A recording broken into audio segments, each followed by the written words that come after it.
So then I interview people. I interview the CEO. I interview all the heads of departments, trying to understand the business, trying to understand how it works. Even though they say they don't use it, it's always safer in a way to use like something like AWS Bedrock, because then you control it completely. 8-9 months of full-time work, the entire team, we can now do in a week. One thing I want to add, so I was CTO of Acucardia, and we built software that was regulated. So we had to get the FDA approval. And this is a huge moat, because in the end, if you make something that's super, super cool, but the CEO or someone else in the company don't see the value of it other than coolness, then you're really not doing much.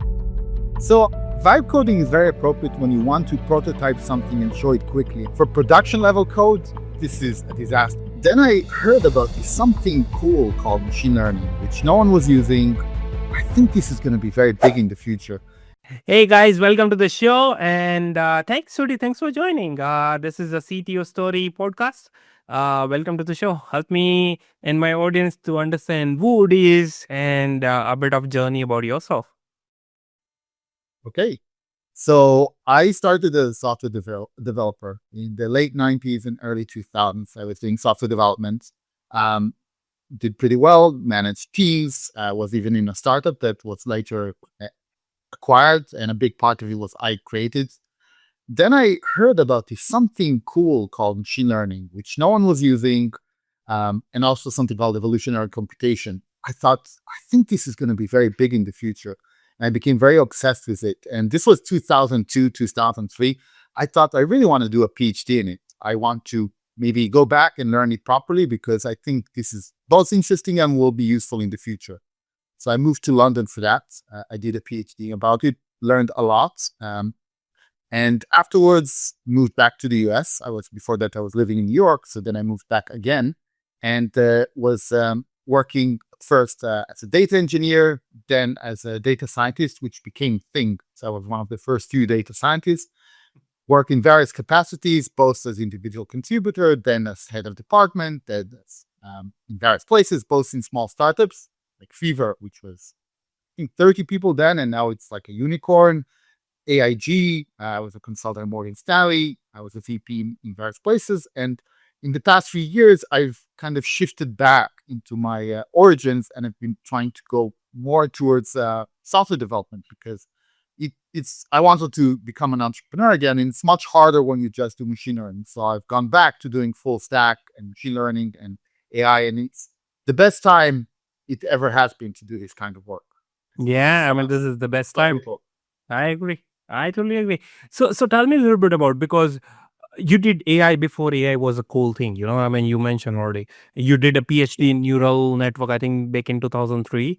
So tell me a little bit about, like, how was your journey so far throughout, like from 2003 to 2026 right now? You passed through all about like government charge, 1010 data, and then you AIG teach as well. So tell me, like, this, all the things, when you learn about this, all the things during this journey, which this founders of today will never learn. I mean, because you mentioned, like, you did full stack, you did like machine learning, then entrepreneurship, but now the things has been changed. Now everything is like asking, okay, do this coding using AI, just write the prompt, follow the AIDLC, but nobody knows the foundational level. Help me to understand a little bit about what exactly your journey was during this whole time from 2003 to 2026, and that foundation or foundation engineer today, they will not be able to learn that. Tell me a little bit about difference. Is it like assembly language? It could be like, oh, we were doing in the C. What was that? Help me to understand that. So it's interesting you say that, because I think this has been like something that started, and it's now, if anything, going faster. So I think we're now detaching ourselves more and more from the environment, from the operating system. So just to give an example. So when I was starting my PhD, I was writing my own neural networks. I wrote in C++ classes that did, neural networks. And at first I even had bugs, so that obviously made it, anything I wrote wasn't working. And then a few years later, like I think 10 years later, I visited my friend's lab, and he was saying, oh, we don't write our own neural networks. We use libraries. And So a lot of the effort that I did then and was not necessary anymore. But it's not just effort, because when you write your own neural networks, you have a deeper understanding of it, and you can also really customize it for your own needed. And my neural networks, I mean, I even published a paper about it, were very, very customized.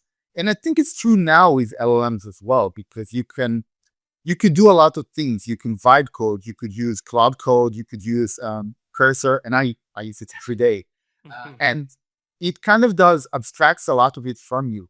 You don't really know some of what it does for you, and you're kind of losing touch with how it is. Like, there's been times where I asked Cursor to help me with a feature, and when I go through it afterwards, it kind of did things that I didn't want it to do. And Yeah. I think the risk of people who just started with it are that they don't know what to look for. So they're going to be Yeah.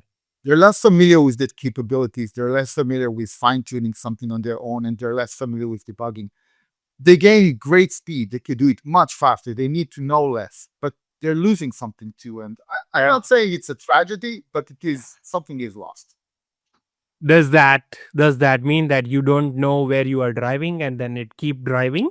Is this the case? Like, you don't know the speed as well? Yeah. It's so fast. The speed is so fast. But you don't know the direction. If the direction is wrong, I mean, you may be going backwards. I mean, so that's the case. Yeah, I think you are right. And that's what people are talking about, evil.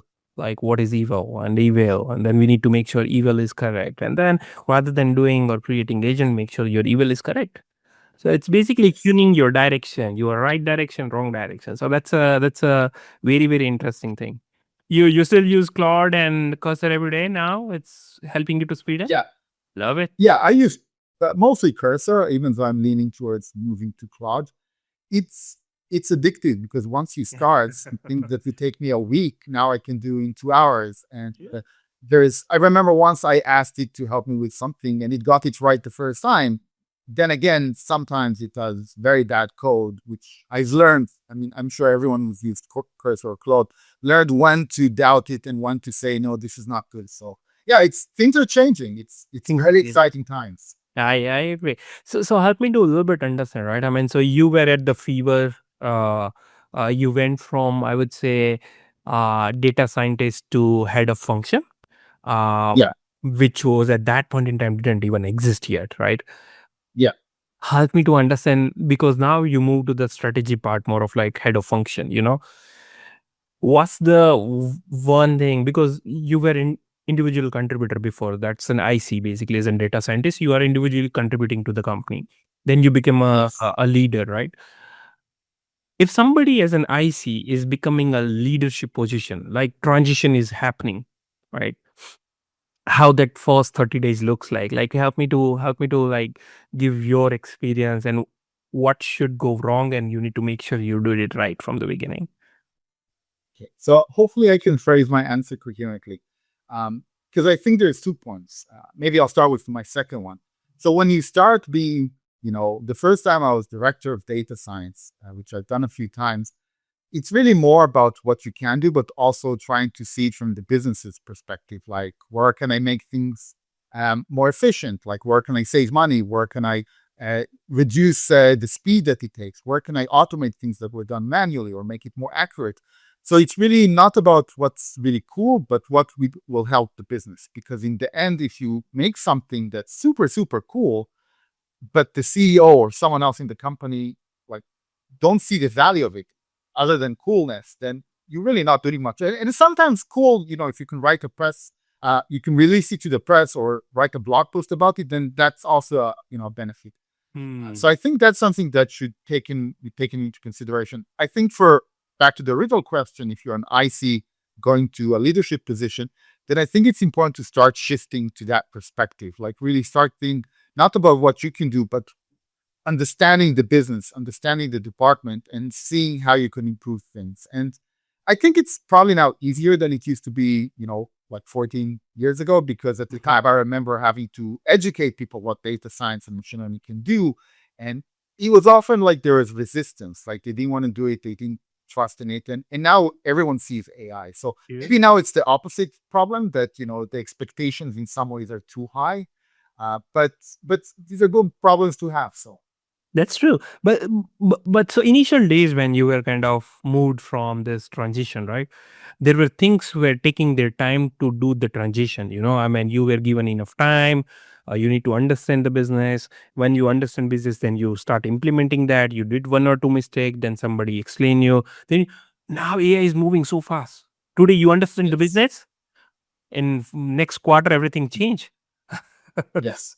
I It's think you very, understand how you are keeping yourself up to date in that direction. Let's say if I understand, okay, my business model today is maybe in integrations. In next quarter, Claude code itself giving as an integration in the so so the company dead. I mean, so how to think ahead of the time? Is it like just software is not the mode? What is the mode? I mean, what is the business model that you are thinking of right now? so this is a very complicated slash tricky question because I agree, you're right. I mean, like I'm currently working on my own startup as a co-founder, and we do have there is a fear that in a year or two or three, Claude will just do what we can do. And we're trying to protect ourselves in a few different ways. I mean, one way is really by incorporating domain knowledge, like business expertise, that would be very hard to do it. Nothing is impossible. I mean, I think if, Anthropic says 50 people just work on it, they can probably do it. Like, I don't doubt it. And maybe in the future, you don't even need just that. But I think this very, very specific domain knowledge will help. Another thing is collecting data. It's not something we're doing at Perceptor IQ, but I've consulted and been involved with startups that build their own data sets. And I think that's a real note because recreating that, it could be hard. I mean, if you're Google, maybe you can recreate everyone's data set, but True. for smaller plays, it's a big thing. But also you try to just anticipate future directions, and act accordingly. And it's easier said than done. Like there's Mm. already trends. I could say, as much as Cursor and Claude help with software development, they will do a better job in 2 years. So that's a given.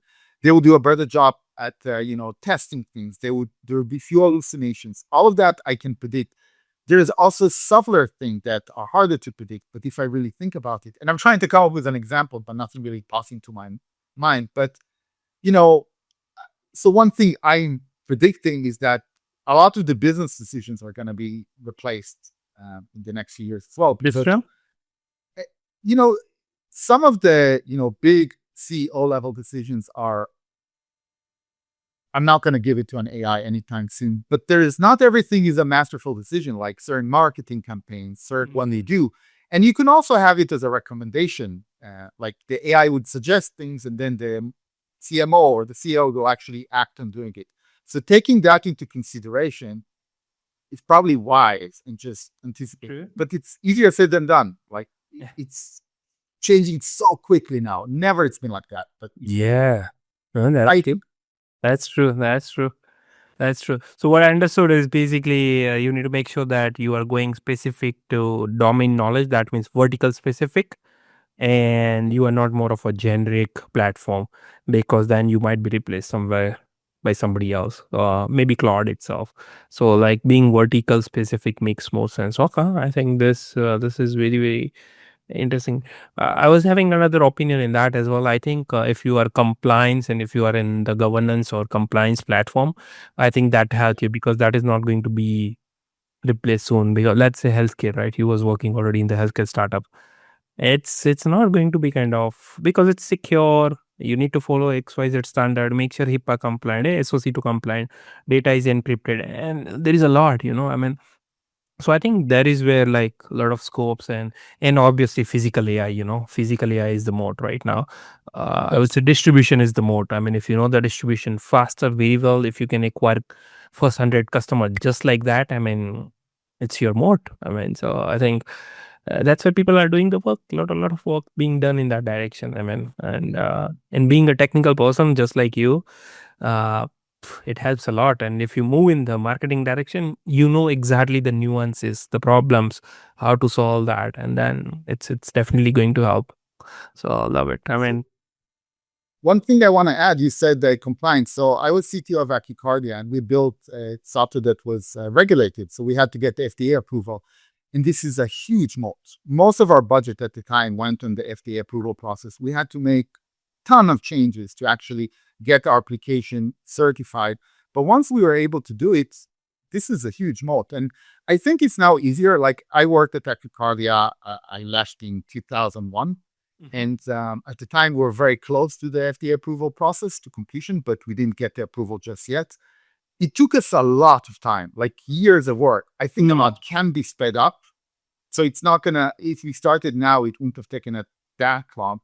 But it's still, it's a big thing. Like being able to do it is still some sort of a moat. I mean, Claude can't do it in a day. No one can do it in a day. I would even say not even in a month, because there's government elements to it. So I totally agree with what you said. Yeah, great. Yeah, great. I think you mentioned like you work in the startup Cardia, right? I mean, that was the healthcare startup. Yeah. I think Yes. in that particular startup, I think you shipped where being even a 0.5% wrong, that means it's a missed heart condition, basically. Yes. It's like a binary 1 or 0, How that changed, that was a critical startup that you were building. How that accuracy change how you think about whether I need to trust AI or I don't need to trust AI. Do I need to validate every time? Do I need to make sure eval is in place?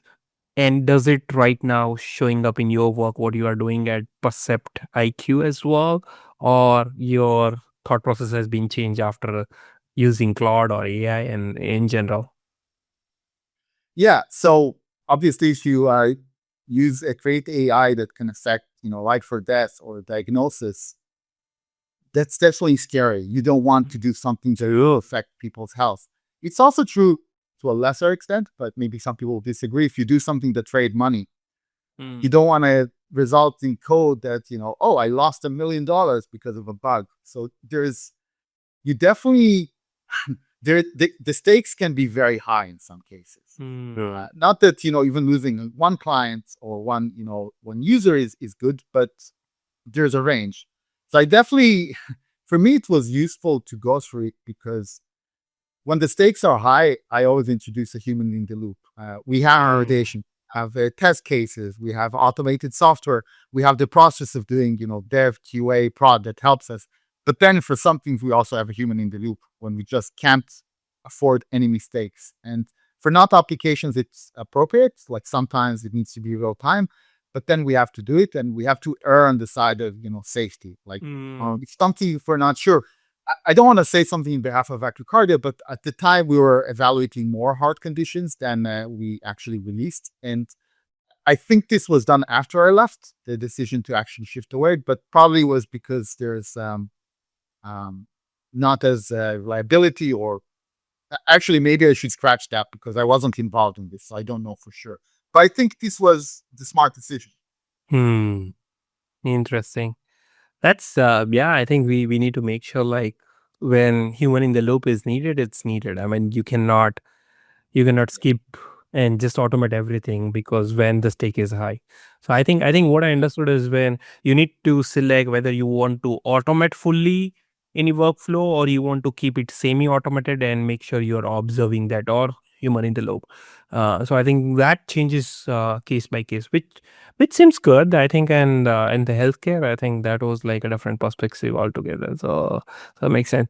Yes. I think you work in the forward lane before, and then you ran, I think, 3 different recommendation model against each Yes. other in the production. Okay, you recommending something. Okay, validate. Okay, you recommend. Let me validate. In a world where now everybody is reaching to LLM, but different LLM. If I need a different use case, let's say healthcare, what I need to choose, which model. If I have a automation, no data sensitivity, what I need to choose. So help me to understand your thought process about as a CTO, if I am building some product and use cases, what is the thought process I need to walk through? Whether I need to self deploy, whether I need to use AWS, Bedrock, whether I need to use again Google ecosystem, I need to go with Azure OpenAI or their own model, or I need to go with directly my own model, Llama model, deploy it on open source, or Kimi model I deploy. Help me to understand what you think and how you think in different use cases and how you select the models. Yeah. So there is multiple considerations here. I'll take a small step back just to give some context. some of the things we did in Akicardia, I had a team of 5 at the time, and we also had a team of data annotators that actually created training sets. And some of the things that took us, I guess, 8, 9 months of full-time work, the entire team, we can now do in a week with LLMs, and probably would be more accurate than what we did because the technology has changed, and it's just mind-blowing to think about it. I did it on my own in a week. That being said, there are some advantages to the previous process. So like previously, if you have the data, if you do the training, then it's like you don't need to pay tokens. You're not reliant on a cloud. It would be faster. So there are advantages to doing it the traditional way. I think sometimes it's very tempting to just do everything through LLMs, but it may not be scalable. It could be slower. You're reliant on a provider. You do pay for it. You pay by the call. So there's considerations there, whether to host on your own or to use something like OpenAI. That's also a consideration because if you host on your own, you pay for the hosting, but then you need to be, it's really a financial decisions. How much are you calling it?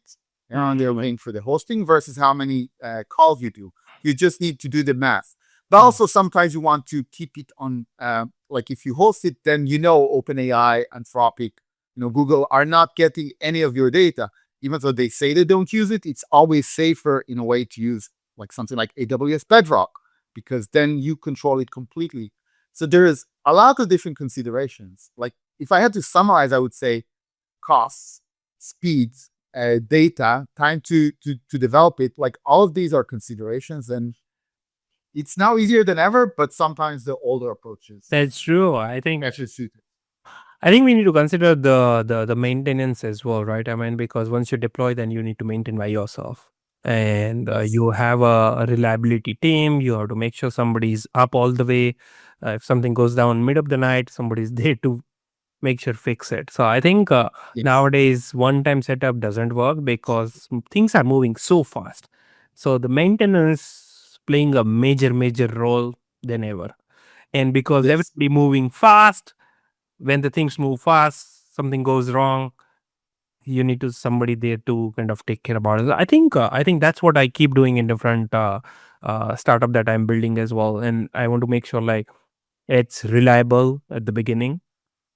Make sure you are just paying your bills. It is not like you self-hosting everything until unless it's like compliance or something else, right? But when you move to the different direction of when you scale, right? Then you obviously you mentioned like you do the math.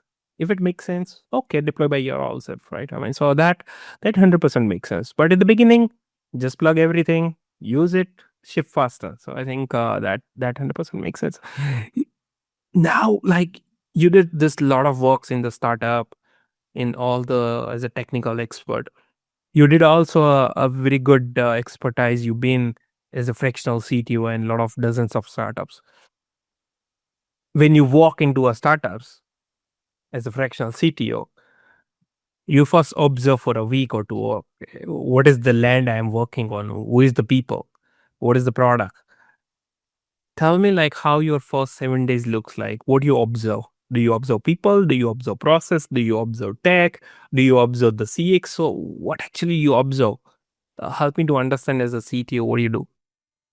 So I've had consulting work where the clients just knew exactly what they wanted. So they come and they ask me for a very specific guidance. And I've been in other situations, and this is usually when I've done this full time, where they knew someone is needed, but they didn't know exactly what's required. So then I interview people. I interview the CEO. I interview all the heads of departments, trying to understand the business, trying to understand how it works, see what could be improved, what could be optimized, where there's something that perhaps AI or new technology can help. Then I rank it. Sorry, maybe I'm rushing too much. But then once I have a list of all the various potential products, I start assessing it. Is this going to take a day and be very difficult or very easy? Or is this going to take 9 months? And I start assigning complexity and also priorities. And I go with, speak with the C-suite and just try to gauge what's a higher priority and what's a low-hanging fruit and what's riskier. Then we all make a decision on what we focus on. And usually there's like 50 ideas, but there's 2 or 3 that are absolutely the right things to go, like things that are maybe not so risky, that would be a good way to start and could add a lot of value, or something, features that are obviously missing, and then we start. But it varies. But it's the same thing also, that you always see things that the process is not ideal. Like either it's wrong, people are using Excel, people are doing things manually, there's like tribal knowledge that's not captured, that machine learning could help with. So trying to identify those and then potentially improve the process either through AI, ML, or just a better process is usually where I go. And it's, like I said, it's easier than ever, but there's still challenges, both technical and also getting the company to adopt it. That's like a separate conversation. What is the worst thing that you have found in first 7 days? I mean, the first thing that pops into mind, that we wanted to do a big machine learning model, but the company didn't have any data, nothing. They were not capturing anything. And how could you create a machine learning model when you never captured any data about anything, let alone historically? So that obviously that's So out the window for a while. So the ambition was too high, but when you look at the ground, I mean, it was flat. Nothing that you can build on top of that. So I think makes sense. Okay, great. I think loving this, what you are saying. I mean, help me to understand right now. Everybody is building, saying, oh, we are building AI. Everybody is saying, oh my gosh, I'm just doing this automations. I'm doing X, Y, Z. Most of the AI market is all about, I would say, agent building, either on top of RAG or generate something on top of existing data, or either it's a copilot or automation. But you are building something, you mentioned, like an intelligent layer underneath. What does that look like? Help me to understand. Like, one is if somebody is non-technical. Second, like you are talking to a CTO. Okay, this does 1, 2, 3, 4, 5, and how it looks in the code. I mean, does it really the intelligent layer? Does it help? Does it understand the whole scenario and edge cases and it really become intelligent? What exactly looks like? Help me to understand two way. One is a non-tech person who don't know anything, who wants to understand in the layman language. Second, maybe Udi is talking to Nishant as a CTO to CTO person. Help me to understand both. So some of it is still a work in progress. It's a very ambitious ambitious project. So just to give some context, in Percepto IQ, we allow our clients to basically ingest their data, and our system understands it, processes it, really creates the relationship of all the client data and documents in our system. But we created an intelligence layer that allows the clients to just ask questions about the data. And I think a lot of it people are used to from ChatGPT or Bot, but then you don't have your data. Like they don't have your data. You can't ask them about your data. And even if they had access to the database itself, they won't understand it the way it needs to be understood. So some of the things we need to do, I would say it's not one component. Like the intelligence layer we have allows you to ask questions about your data. That it's querying the database. I'm going first the layman terms, but then I can elaborate. It allows you asking questions about your documents. And it's not just for a RAG, because you can also say from all the documents, like compare documents, show me trends, things like that. These two things are already working, and we already have one client that's testing that. There are things that we are still working on that are not yet implemented, that I've done in the past, but not yet at Percepto. For example, where we want to set agents that you can ask something about your data and say, find me the reasons for that. So it will both go into the documents, but also potentially go to the outside web and look for, potential reasons. Like, has the interest rate changed? Has this company grown and shrunk? Obviously, that's an open-ended question, so it's going to be tricky. I do know how to do it, but that one is not yet done as yet. And from a high level, this is how I view it. Like, these are all the various components and they interact with each other. Oh, one thing that I omitted, and that's also something we've not yet done, combining all of them. So right now we have the two components those are working, but they don't yet work hand in hand. But I'm currently tackling it. So something will be able to launch all these various processes and then combine them into something very coherent. There's challenges there because you obviously don't want something that, contradicts itself. Like say source A may gives you answer 1 and source B gives you answer 2, and then they're not related. True. That's what makes it both challenging and also, I think it's a part of a mold, because once we practice, then we have technology that's pretty cool. So does that mean like we are not always sure about what we built agent upon? Because let's say the behind the scene, all datas are conversational data, right? It's a text Yes. format. Now the person who is asking is also a text format. So text input and then you want a text output. So Yes. now it is all about going in the vector database, all the embeddings and everything sitting in your vector database. Somebody asks the question, then it's giving you probability and matching algorithm, and then matching embeddings giving you like, okay, what is at the high rank, low rank, and giving you confidence, right? And then highest confidence, Yes. take 5, figure out of 5, and then you give one chunk as an output. So this is normally the Yes. process look like. But Udi, let's think about a little bit back, right? Before AI. When you ask any question in database, it should run query and then it's answer exactly what you asked for.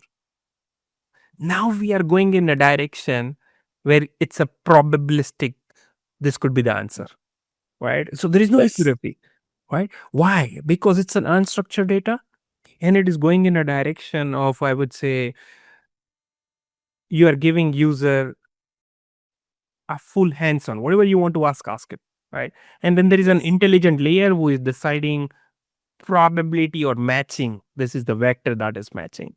But I think this is the real problem, to be honest. Like anybody who is building the agent, they are still running on the probability and matching part, but they are not sure this is 100% answer. And that's where people started putting together the citation, you know. Hey, okay, check out whether the citation, okay, that could be wrong, that could be even Claude. Everybody's mentioning AI could be wrong. Make sure you do your evaluations. And I was like, okay, we are talking about like we are moving in the AI agent era direction, but we are still not sure. So we are working in the direction of maybe it is matching. Give the answer.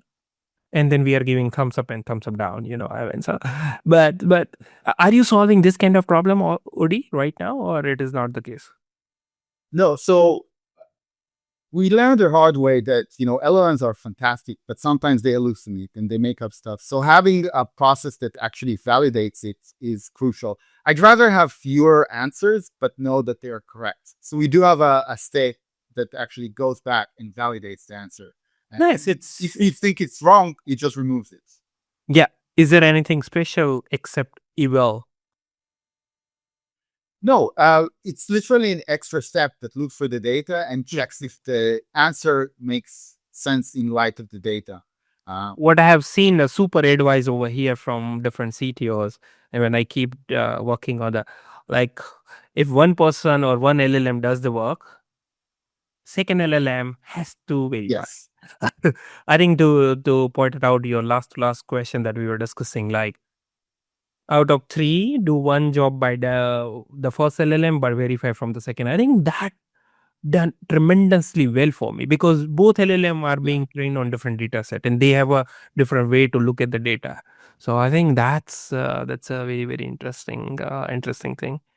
I agree. And Yeah. you can also set up the other LLM to be more critical. I've heard people who even suggest it should be, if you use OpenAI, you can use Cloud for the second. I always use the same, infrastructure for it, but it's a different setup, different perspective, and one is trying to find answer, one is trying to dispute them, like almost like trying to break them. So yes, I agree with you. It's nice that we have it because it's crucial. I think maybe the future won't need it, but we still need That's that true. step. That's true. A quick question that came in my mind is vibe coding versus AIDLC process flow. Which one at what time? So vibe coding is very appropriate when you want to prototype something and show it quickly. And for that, it's fantastic. And it can also be fun. For production level code, this is a disaster because you can do something that will work wrong, will have security flaws, will do the wrong thing, even working correctly. So I would not, I mean, there's all these stories about people who vibe coded production level system and then they say, guys, help me. It's working very slowly. People are hacking my system. So there's a reason for the process. And I think as software developers, we are still architecting the code. We just do it at a higher level. I mean, now we write fewer lines of code, but we still need to see how is it working, what is it doing, and understanding it. It's easier now, but and now in a way we can always close our eyes and let the LLM do it for us. But that would be a mistake. For production level code, we have to do this. I mean, maybe in the future we won't need to, but we still need to do it. Wait. Let's run a prediction. Yes. No poly market, but just a prediction as a technology leader. Do you think the coding will go away in next 3 years? Nobody will debug the code. You just write prompt what you want and the system will be ready on your screen. Verify yes, no, go ahead. Will it be like that? In 3 years? No, I don't think so. I think it will be better, and you'll need maybe not just, maybe it could even mid-level developers could be replaced to a degree, but no one, I don't think so. Not 3 years. If you said 15 years, maybe, probably. But even then, it's not just about writing the lines of code. It's being sure that it's doing the right thing. I seem in my own code sometimes, and I'll try to explain it quickly. You ask it to build A, and you run it and it builds B. When you go into the code, it says build A, but if something is missing, build B instead. So you ask it, did you build A? And it says yes. But when you look at output, it builds B, because the code, the AI is trying to really satisfy you and avoid errors. So it does something it thinks is right, but is wrong. And I don't know if that makes sense. There's a real risk of that. And I think vibe coding is just going to mean this is more and more and more common. You'll see it all over. So I totally agree. I think I get that. I mean, why, right? I mean, because when I talk to a lot of customers as well, and they think like, okay, hey, I can do this in 1 day. I can do this in an hour. I said, okay, please do it.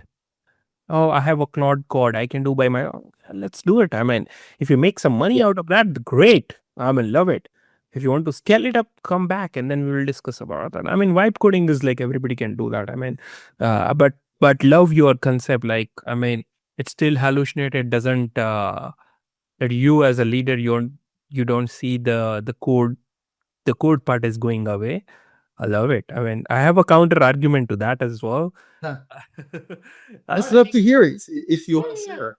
I mean, for me, it's like, see, I'm coming from an embedded background, embedded software engineering, and we were doing on hardware. Nowadays, we just write a language that machine understand. But at the end of the day, everything is assembly, 101010, everything, right? It's a machine understandable language. So people, when writing machine understandable language, assembly language, people thought it will not change, how it will be accurate. And then we went to at least maybe a C language, and then C++, and then eventually the web and those things came in, right? When web came in, then we thought about, okay, HTML, React.js, and JavaScript, and there is a backend system. And then we thought about, okay, no, everything should not be within your local environment. Let's talk about cloud. So last 10 couple of years, like cloud was in the boom, and then everybody thought about, oh, web version is fine, but let's talk about mobile. Then mobile went up a boom. Now everything talk about like agents. Everybody is figuring out, to be honest. Nobody has the answer. But my question is, like, system is evolving for sure. Model is like moving so fast right now. For me, it's like I'm completely seeing the thing that you mentioned already is domain knowledge. If you have a domain knowledge expertise in that, you are the champion. Coding could be like absolute down the line. It's something like, you know you learn management, but now you have so much experience, you don't need management now. It's something like you have 20 years, you learn management 20 years before. After so much experience, you don't need that management degree because you have so much experience. So I think that's what my thought. But I could be wrong. You never know what does the future look like. I mean, but that's a good insight. I love it. I mean, so that's good to know from a technology leader been in this industry since long. What you see a CTO has to upgrade themselves. A CTO seats to CTO advice. So I think really understanding the cutting edge stuff, but not just in terms of tools, but also the capabilities. And even I'm struggling with it. I think you can't not struggle because it's changing so quickly, So fast. Yeah. so fast. The capabilities, the what you can do, and even if you did, like a friend of mine did the AI assisted coding 2 years ago and then stopped. Now it's different. It's a lot better than it was then. So if you think it works at a certain level, you may be wrong not long afterwards. So just making sure that you know what can be done, you're familiar with the tools, the technology, the capabilities, but also you kind of see where things are going. And you don't need to make your own decisions for that. You can follow blogs, you can read, educate yourself. I think that's the most we can do. Like, I think we need to aspire to that, but it's okay if we fall a bit behind because it's changing so quickly that maybe the only one who can follow it is an AI. But And that's what we are talking about, AGI, no? AI yes, can follow AI. I mean, that could be an AGI. So, great. I think that's so keeping up with the AI as a CTO, that's an advice, but you never know because it is moving so fast. Just not talk about tools that you know, but talk about what is the capability that you can think about. And then you think about different use case, whether it can be implemented, cannot be implemented, and what to use when, so you can avoid in the future higher tax what you have wrong taken the wrong decision at the beginning. So I think that yes, that perfect makes sense. Great. I think this is super exciting things that you are talking about right now. I think it's time for the rapid fire questions. Are you ready? yes, yes, I am. I didn't know there will be any, but now I'm excited. Yeah, I'm sure. I'm sure. Uh, you've been in this industry since long. You've been kind of working technology like a geek. Neural network nobody Yes. knows when you knew, and then you studied in 2003. Help me as a CTO. What is one book every CTO has to read next week? One book. Without that, it's like you are not a CTO. Or at least you have to read this. Tell me one book. Oof, because I have more than one book. Yeah, tell me one. So I will give an answer that is split to a few. So I found someone like Ray Kurzweil, who is a futurist. I don't know if you're familiar with him. Hugely inspirational. It was a big part. Reading his book was a big reason why I made a PhD. I went to a PhD because it was talking about the future from a scientific way in 20, 30, 40 years. And he's still making predictions. Like I saw another talk he gave last week. So just reading his recent book, just seeing what he thinks is going to happen in the next 10, 15 years, for me, it's hugely inspirational because it helps me calibrate my thoughts. I have my own ideas, but I don't work as a futurist. I don't read trends and I don't try to literally do the math how things will change. So just getting that, I think, would be very helpful to anyone who's in the cutting age of AI. A second book I would recommend, but that's completely different perspective. Maybe I should scratch it, but data algorithms, Yeah, just never. understanding the basics. True. I think that's very important because I think we're, in some ways, even someone who's not a technologist could already do the CTO of job. But if you don't understand the fundamentals of algorithms, like some algorithms are going to be a million times faster than others. And if you don't really pay attention to that, you can make huge, disastrous mistakes. I think the fundamentals, you really have to understand it. So I would recommend that as well. But I want to believe anyone with a CS degree already knows that. So Yeah, I'm sure. Data, 100%. Second question. A model or library that you was using maybe 2 years back, but now you are not using anymore. Or tool could be. You can say talk about tool or library, anything. so that's and many people will probably disagree with me. I used to use a lot of LangChain, but I haven't used it in probably close to 2 years. I just shifted to other processes.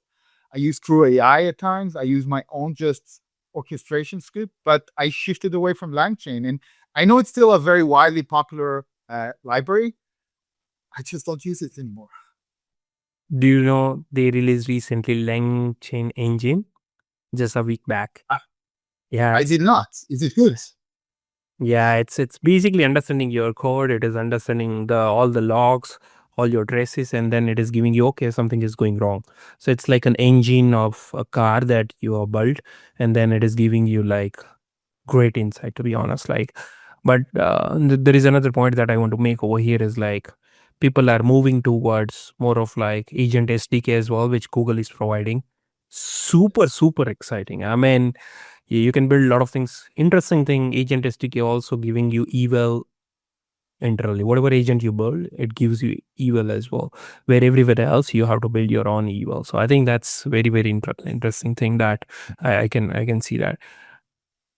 Now, I'll check that out because I've not heard of that one. So it sounds yeah, agent interesting. SDK. Agent SDK is super cool. This will be a little bit personal to you. Oh, sure. Udi is right now senior, I would say, CXO person in the world. For the world, Udi is like CXO. While you look back 30 years back, you're looking at the junior Udi. What advice you will give to him saying, please do this, please don't do this. Go back to in the time machine. A CTO Udi is telling to a junior Udi 30 years back, 30 years younger, growing in this AI world, AI era. What advice you will give? Hmm. Oof, there's so much advice. I think a lot of what I did. Yeah, three things that comes in your mind first. So one piece of advice, I mentioned I used to live in New York and I moved to London to do my PhD because NYU, the university where I went, wasn't actually very big in AI at the time. It was a very good university, but it wasn't big in AI. I think 2 years after I moved, Jan LeCun moved to NYU. I could be getting the date wrong, but it became huge in AI. And had I known it, maybe I could have stayed a bit longer and, worked as a Nobel Prize winner. That would have been exciting. So if I could have tried it, that would have been very interesting experience. Okay. One thing. I think so. My focus in my PhD was combining both evolutionary computation and machine learning. I had a feeling machine learning is going to be huge, and I was very right. I had no idea how big it is. I also thought evolutionary computation, which is like the genetic algorithm, is going to be huge. So that didn't become as big as I predicted. I think if I could change some things, I would focus more on machine learning. So I use neural networks, but my networks were not deep learning. So maybe focus more on convolutional neural networks and the theory. So maybe I would have slightly shifted the focus of my work if I could go line. And third advice, I think probably it ties to my second one. Focus more on the theory and less on application. So I always really wanted to understand the technology, but I got very excited about what you can do with it. And it's one reason I didn't stay an academic. But I think having a deeper understanding, even more than I have now, of the underlying technology, it might have been worse of the whole PhD, which I didn't do. I mean, my PhD it wasn't applied, but it wasn't like to make a neural network even better. It was something in the middle. So I guess my summary is that I wouldn't have changed dramatically things, but I would have optimized quite a lot. But live and learn, maybe in the next life. That's how CTO think. Yes, yes, exactly. This is going to be an interesting question. The next one. If you were not building Percept IQ right now, what would you be building? You mean in terms of a startup? Yeah. Oh, there's so many things. Or you could say I could have been retired already. Oh no, I'm never planning to retire. I mean, I would like to have the option to retire, but I don't want to just stay at home and rest. There's so many things. There's so many exciting things. I don't have any one thing that I would have done, but there's 50 things that I find interesting. Sometimes I even toy with the idea of just building something for fun, like just building something and releasing it to the world not thinking about turning it to a company. I just don't have the time for it. But I remember talking to a friend of mine about doing something that with gaming, like an AI for gaming, and that could be fun. Mm. If I had another startup, probably I wouldn't go in that direction. But it's still an idea I would consider. There is, my last um, co-founder role that I had was Blackbird, where we did collectors and valuation of items. So from various reasons, we never really got to, see it turn into a huge company. So there's still potential there. I mean, we did so many cool things. We had users. I would have loved to really take it to the next level. There's so many things I What was the want to be doing. what was the churn rate in that last startup? So we actually didn't measure churn. We had users, and at first our users were leaving us. They were using it and then dropping. But then we started getting more and more users to just continuously upload their items and ask for value. We had people who probably went to thrift stores and just take item by item and item. And so then we knew we hit on something. For various reasons, the company went to hibernation, not because the model was not working. I won't go into the details, but it wasn't because what we were trying to do was not working. Oh, okay. Makes sense. Yes. So you've been connected a lot of CTOs and you work as a fractional CTO in different companies altogether as well. What do you think the CTO should talk more about and why they are not talking? Is it like business understanding? Is it like more of a IP understanding? Is it like more of a core business value?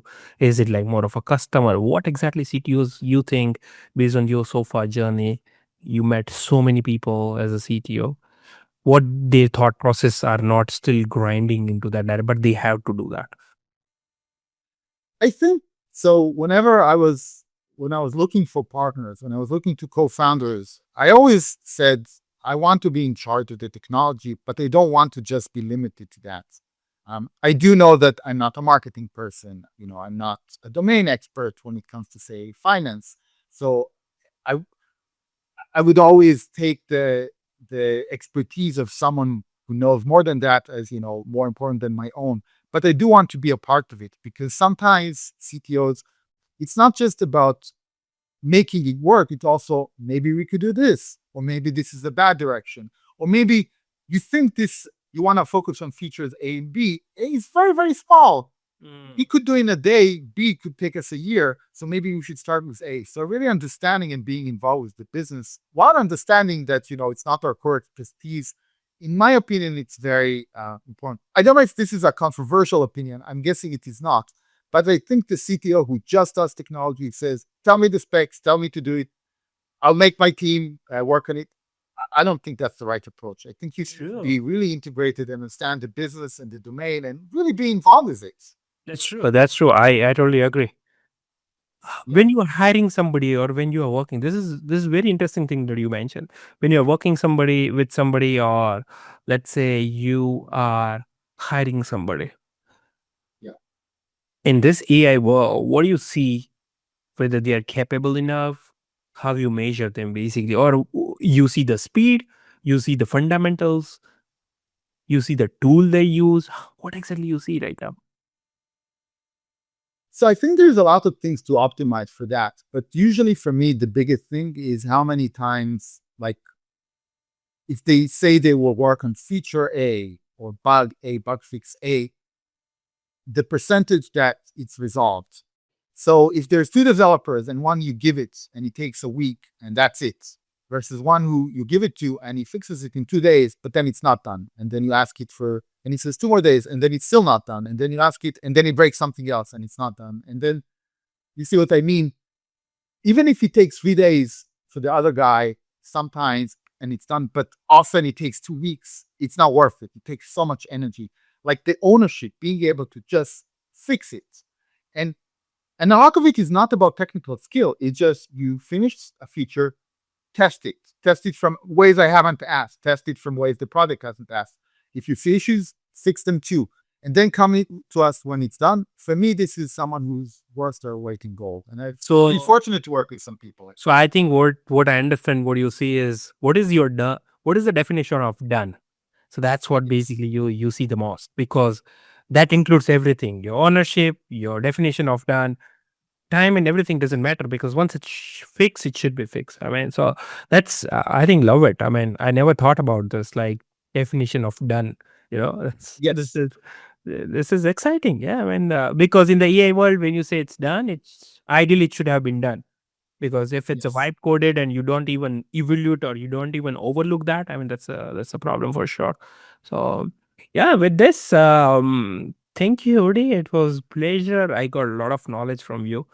It's my mind is still trying to process everything like from a senior technical person and who is very well known in this industry.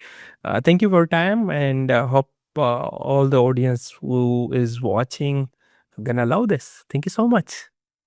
Thank you very much. It's for having me. It's been a pleasure. I enjoyed our conversation and happy to do this. Thank you for inviting me. Thank you so much for watching this video so far. Hope you like this podcast. Make sure you subscribe and share with other CTOs and founders. CTO's job is not that much easy. It's hard. We need to make sure as a CTO that company win. At every stage, the CTO's role keep changing, keep evolving. At the end of the day, you have to perform well, make sure company wins. Either it's a technical decision or it is connected with the technical plus financial decision. As a CTO, you have to make sure you are on top of that. It's not your only technical responsibilities. You are a CXO. Make sure you justify your job description and you justify your role as well. If you think you are not at the right position or you are not fulfilling what a CTO has to do, you have to think one more time. Thank you so much. Please subscribe to this channel and see you again. Thank you.